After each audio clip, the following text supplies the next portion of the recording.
There was a dock, an actual wooden dock bolted into my waterfront when I got back from a 3-week work trip. Not a small one either. I'm talking about a 30-foot eyesore stretching from my lawn into the lake I'd paid extra to live on. And the best part, it wasn't mine. I'm Archer Flint. I bought my retirement home 2 years ago after 25 years as a structural engineer. Quiet lakeside property, no kids, one dog named Rusty, and my closest neighbors a quarter-mile down. Or at least it used to be quiet until the Willow Shores HOA got a new president. Enter Lorraine Haskin. Mid-50s, bleach blonde bob, sunglasses too big for her face, and the voice of a goose in a blender.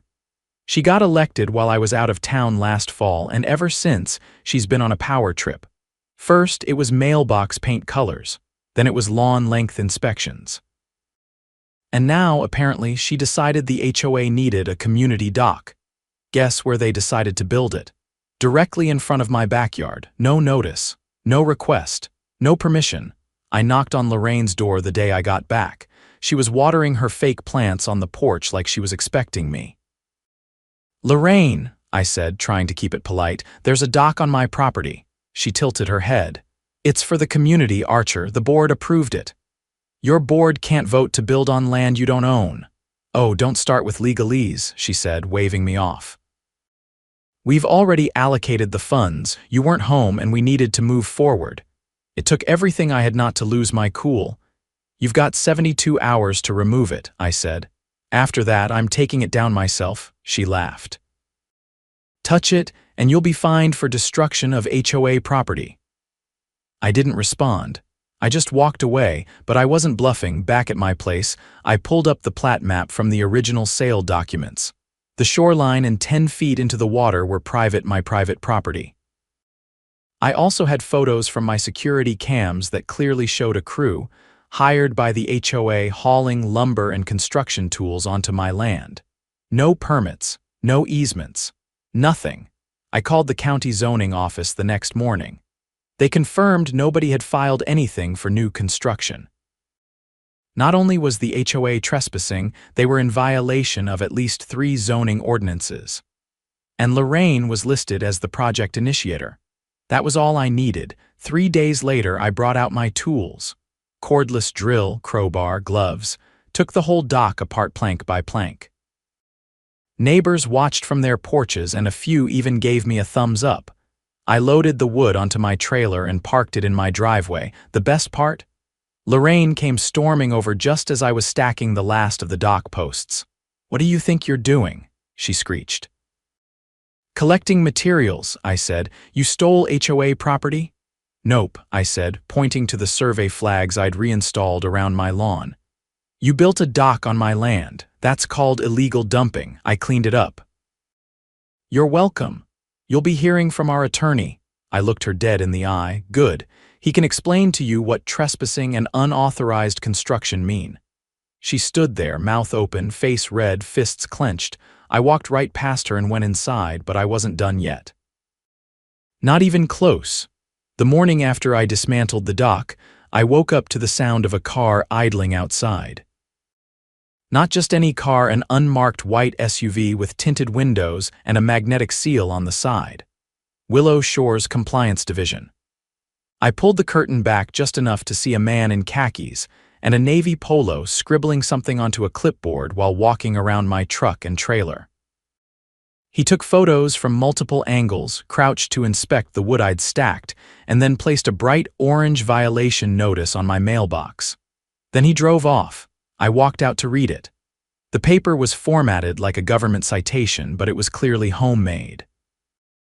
The letterhead had the HOA's logo, but the violation was for unauthorized possession of HOA construction materials. The fine, $500, due in 5 days. I folded the paper and walked it straight to the fire pit behind my shed. An hour later, I was at the county courthouse filing a report for illegal construction and environmental disruption. The clerk raised her eyebrows when I showed her the photos of the dock, and the plat map proving it was on my land. She made a few calls, and within minutes I was sitting across from a zoning enforcement officer named Jasmine Riedel. "You're telling me they built this without a permit and without your consent?" she asked. "They didn't even leave a note," I said. I came home and it was jutting out of my yard like it belonged there. Jasmine leaned back in her chair. "We've had complaints about Willow Shores before. Usually it's small things, mailbox height, flower beds, that sort of nonsense, but this is serious. That lake's part of a protected watershed. You can't just drive pilings into the shoreline without an EPA permit." I handed her a flash drive with the footage from my outdoor cameras. She plugged it into her laptop, watched for a few minutes and nodded. "This'll do. I'll need to open a code enforcement investigation. Do I have your permission to contact law enforcement if the property lines were violated?" "You do," I said. She looked up. "You might want to prepare for pushback. HOAs like this don't roll over easy." "I'm not asking them to roll over," I said. "Just to back off what doesn't belong to them." By that afternoon, word had gotten around. I noticed more neighbors walking their dogs past my house than usual, all slowing down to peer at my trailer full of dismantled dock lumber. A few chatted with each other in low voices, glancing back at my windows. I didn't mind. Let them wonder. That evening, a letter arrived in a sealed envelope, hand-delivered and unsigned. It wasn't from the HOA, it was from a neighbor, apparently anonymous. The letter was typed, and the tone was clipped and formal. "Mr. Flint, please be advised that your recent actions have drawn unnecessary attention to the community and may result in neighborhood devaluation. We strongly urge you to return the materials and issue a formal apology to avoid further escalation." I read it twice, then slid it into a file folder I'd started labeling HOA Shenanigans. I had a feeling I'd need it later. The next day, Jasmine returned with a sheriff's deputy and a surveyor. They walked the shoreline, took fresh measurements, and used stakes to mark the legal boundary. The deputy took official photos. When he was done, he asked if I wanted to press charges for trespassing. I paused. "Not yet," I said.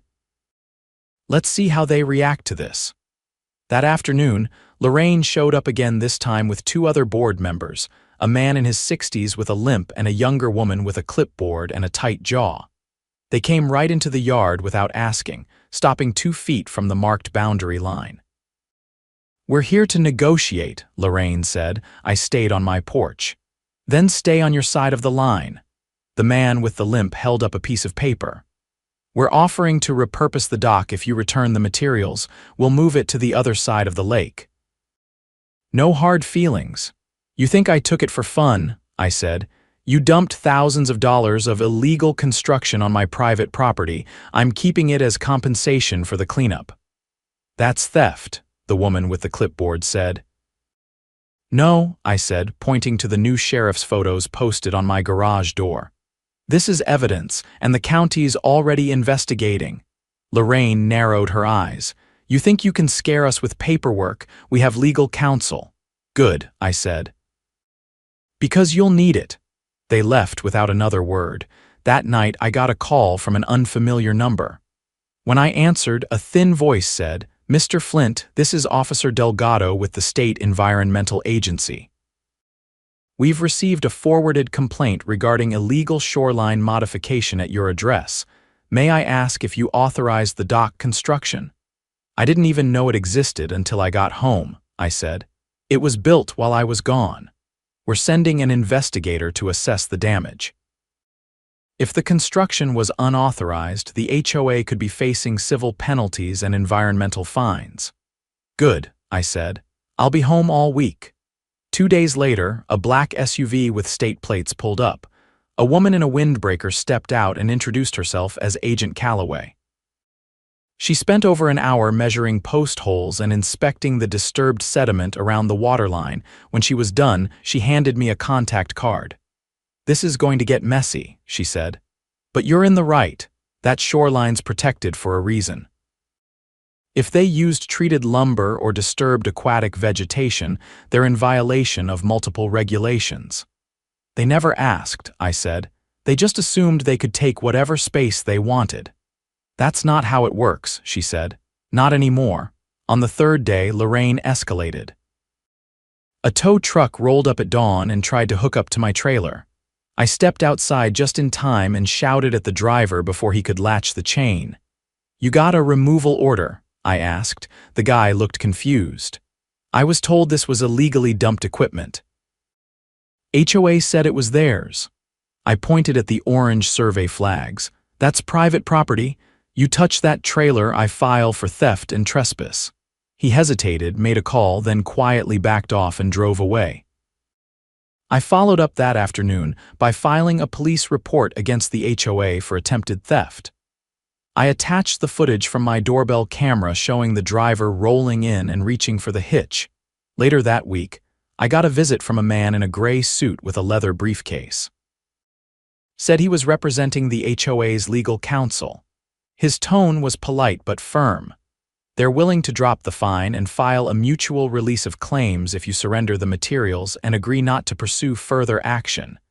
I leaned against the doorframe. "And in return, I get what?" "They try to take something else next month," he adjusted his tie. "Or you could risk a civil suit for unlawful possession of property." "You're welcome to try," I said, "but you might want to let your clients know the EPA and Zoning Board are both investigating." I don't think a judge is going to side with a group who built a dock on land they didn't own and then tried to steal it back. He didn't reply, just closed his briefcase and left. That night, I got an email from Jasmine. The county was issuing a stop work order on any new HOA construction until the investigation concluded.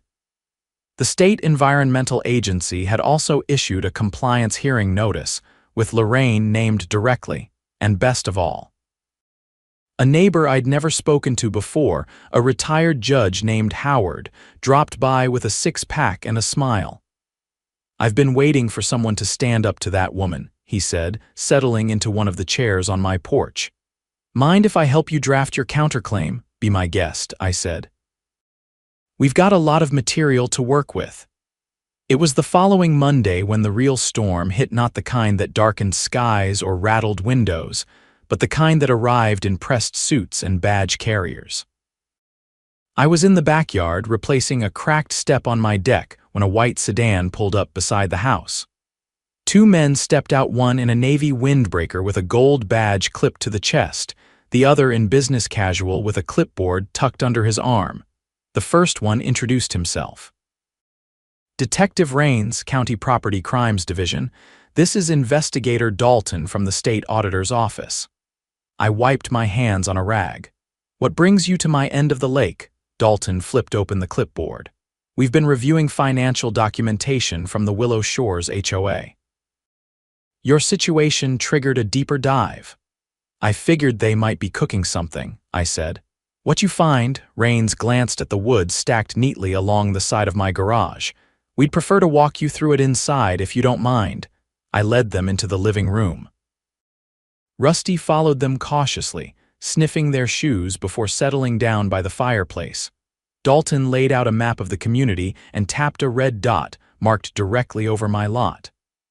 "This is what they submitted to the county's permit office as part of a capital improvement request.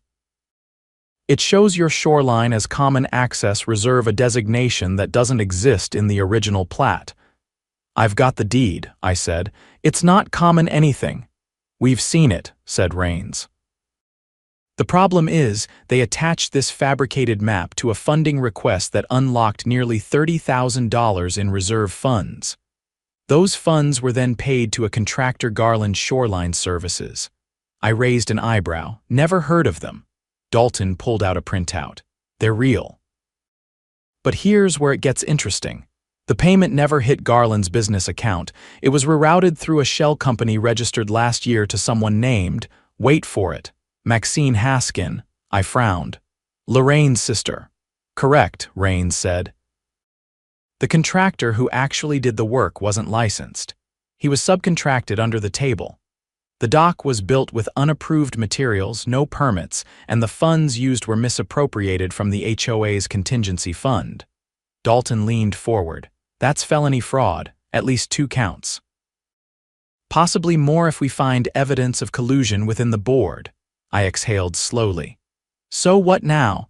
"We're pursuing a warrant for HOA financial records," Raines said, "but we need your cooperation. Would you be willing to provide a formal statement about the dock, the property line, and your interactions with the board?" "You'll have it by tonight," I said. They left with copies of my security footage, the plat map, and digital files of all correspondence from the HOA. Less than 2 hours later, I got a text from Howard, the retired judge. He didn't waste words. "Turn on Channel 5. The evening news was already halfway through the segment when I clicked over. The anchor was standing in front of the Willow Shores community sign, microphone in hand, with a headline scrolling beneath her. "Local HOA under state investigation for financial misconduct." They showed drone footage of the lake, zooming in on my freshly marked shoreline. Then they cut to footage of Lorraine being approached outside her house by a reporter. She refused to comment, slamming the door in the reporter's face as a man in a tie tried to block the camera with his hand. The anchor turned to the camera. "Sources say the president of the HOA is being investigated in connection with falsified documents and misuse of homeowner funds. The state auditor's office confirmed that a criminal inquiry is underway." The phone didn't stop ringing that night. A few neighbors called to apologize for staying silent. One older couple, the Murrays, brought over a pie and said they were done sitting on their hands. I thanked them and added their names to a growing list of residents who were finally fed up. By Wednesday, the HOA office, really just a rented trailer near the front gate, was shuttered. A sign taped to the door read, "Closed until further notice." But the real revelation came that Friday when I received a manila envelope by certified mail. Inside was a packet of documents, unsigned but clearly leaked. It contained internal emails between Lorraine and 2 board members. They discussed backdating permits, fabricating community use designations, and pressuring the contractor to keep it quiet. One email even referenced me by name. "Flint's out of town another 10 days. We can have it built before he gets back. If he raises hell, we'll fine him for obstruction." I sent copies of the emails straight to Raines and Dalton. By Monday morning, Lorraine and one of the board members had been arrested. The footage of her being led into a squad car in a pale pink cardigan was all over the local news. No sunglasses this time. The remaining board members tried to regroup. They called for an emergency community meeting at the clubhouse, first time in years they'd used it for anything other than potlucks. I went, partly out of curiosity, partly because Howard insisted we attend as a block. The room was packed. Dozens of residents, some who hadn't spoken to each other in years, sat shoulder to shoulder on folding chairs. A few stood along the back wall. At the front, the remaining board members looked more like defendants than leaders. One of them, a wiry guy named Brent, who'd always looked nervous even before all this, stepped up to the mic. "We understand that recent events have shaken the community. We are cooperating fully with law enforcement, and we're looking to appoint interim leadership until formal elections can be held." A woman stood up from the third row. "How do we know the rest of you weren't involved?" Murmurs rippled through the room. Another man shouted, "You all signed those checks," Brent stammered. We didn't know the funds were being diverted. Lorraine handled most of the finances." Howard stood up beside me. "That's not an excuse," he said. "You signed off on a project built on someone else's land. You never notified the homeowner, never verified the boundaries, and then tried to punish him for pushing back." I stepped forward. "There's a motion on the table," I said. "Dissolve the current board. Appoint a temporary trustee panel composed of homeowners who have never served. Let them manage affairs until a special election is held, supervised by a third-party mediator." Brent looked like he wanted to melt through the floor.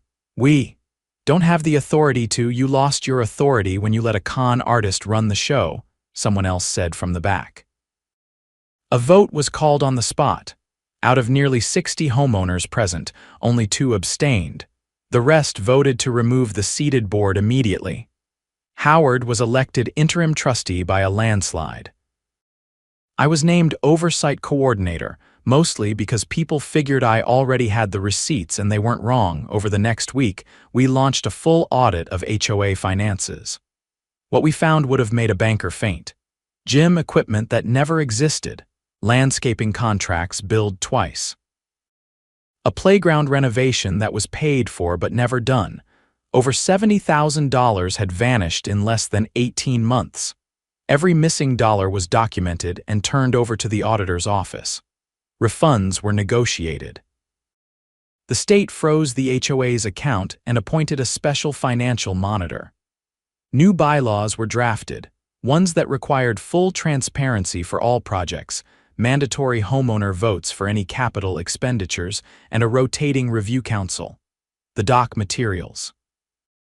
I donated them to a local veterans fishing program. They built a floating dock on public land, fully permitted, with a plaque that read, "Donated by the residents of Willow Shores, built with reclaimed dignity." It was poetic. A month later, I stood on my clean shoreline and watched the sun rise over the lake. No dock, no nonsense, just Rusty beside me, tail thumping. For the first time in a long time, it felt like my home again. Not just because I defended it, but because the neighborhood finally stood up too. Howard knocked on my door just past sunrise, holding a folded newspaper and 2 coffees. "Back page," he said, handing it to me. The headline read, "DA considers further charges in Willow Shores HOA scandal." Beneath it was a photo not of Lorraine this time, but of a man I hadn't seen before. According to the caption, it was Clyde Fenshaw, the HOA's former treasurer. "Turns out he was in deeper than anyone thought," Howard said, stepping inside. The auditor traced more than half the misused funds to a private account tied to him. "They froze it yesterday." I read the article while Rusty circled Howard's legs, tail wagging. According to the report, Fenshaw had been quietly funneling reserve funds into a brokerage account under a false name. Lorraine's scheme with the dock had just been the tip of a rotting iceberg. "And the best part," Howard said, dropping into the chair by the window, "he's been trying to claim he was just moving the money temporarily to diversify HOA assets." I laughed once, sharp and low. "How's that holding up?" He made the mistake of saying it during a deposition. "The DA's office is reviewing it as evidence of intent. They're building a criminal conspiracy case now, wire fraud, falsification of public records, and something about misuse of fiduciary authority." It was surreal watching the dominoes fall. What had started with 30 feet of stolen lakefront had unraveled into a full-blown financial scandal. The neighborhood was still reeling, but the energy had shifted. Later that week, the newly formed Oversight Committee held its first open review session in the clubhouse. I stood at the front with 2 other volunteers, a fire marshal named Dina and a high school principal named Lewis. The room was packed again, but this time the atmosphere was focused, not angry. Lewis tapped the projector remote and brought up a spreadsheet. "We've recovered just over $23,000 in misappropriated funds. Another $19,000 is pending seizure from Fenshaw's account. Legal proceedings are underway to reclaim that as restitution." A woman near the back raised her hand. "Are we going to press charges as a community?" Dina nodded. "The county prosecutor is already pursuing criminal charges, but we're also filing a civil suit on behalf of all affected residents. That includes damages for unauthorized expenditures, fraudulent billing, and deceptive governance." A man in a blue windbreaker stood up. "What about the dues increase they pushed through last year?" "They claimed it was to repair the irrigation system, but nothing ever got fixed." I pulled up a photo from the audit. A check made out to Green Horizon Landscaping, a business that, according to the Secretary of State, had been dissolved 5 years ago. "That was a front," I said. "The funds were rerouted through a dummy vendor. We're including that in the fraud claims." Another resident, a soft-spoken woman named Carla, looked genuinely shaken. "I trusted them. I thought they were keeping the place safe and clean." Howard, seated in the front row, turned toward her. "That's what predators count on, that trust, but not anymore. Not here." We left the meeting with a signed petition from over 70% of the homeowners, formally authorizing the committee to represent them in legal matters. With that, we had standing. The next day, I met with the county prosecutor, a sharp woman named Elise Guerra. Her office was already knee-deep in the case, but she made time to walk me through what came next. "We've got enough to indict on multiple counts," she said, flipping through a binder thicker than a phone book. But the real kicker is this: Fenshaw tried to move funds overseas 3 days before the audit began. Wire transfer flagged it. He's looking at premeditated financial flight. "Which means prison time?" I asked. "If convicted, absolutely. He's already lawyered up, but the evidence is strong." And Lorraine's in a worse position. She signed off on every transaction. I shook my head. "All over a dock." "No," she said. "That was just the opening act. You pulled the thread others were afraid to touch." 2 weeks passed, then 3. In that time, the community transformed. Fences got repainted. Neighbors started helping each other with yard work. Someone organized a weekend cleanup of the abandoned play area near the East Trail, and then the indictments dropped. The local news ran a full segment.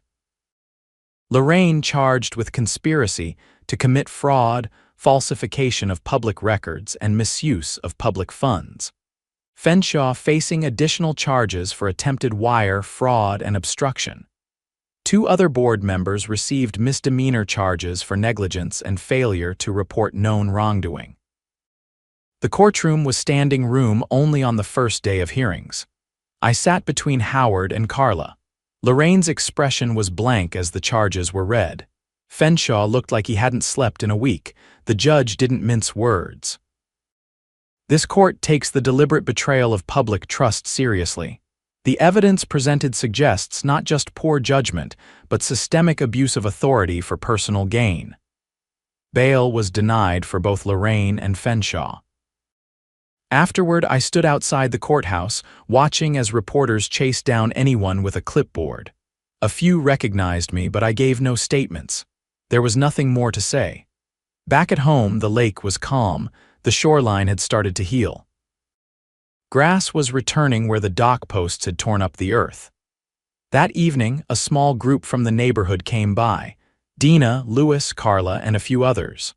They brought folding chairs, lemonade, and a sense of peace that hadn't existed 6 months ago. Louis raised a plastic cup. To Archer, who reminded us that one person standing up can make the rest of us remember how to stand, I held up my own. To everyone who stopped looking the other way. The sun dipped low, casting gold across the water. Rusty curled up at my feet. No one spoke of the dock anymore. Not because they'd forgotten, but because they didn't need to. It had become the symbol of something bigger, and its removal had cleared more than just wood and nails. It had cleared the path forward.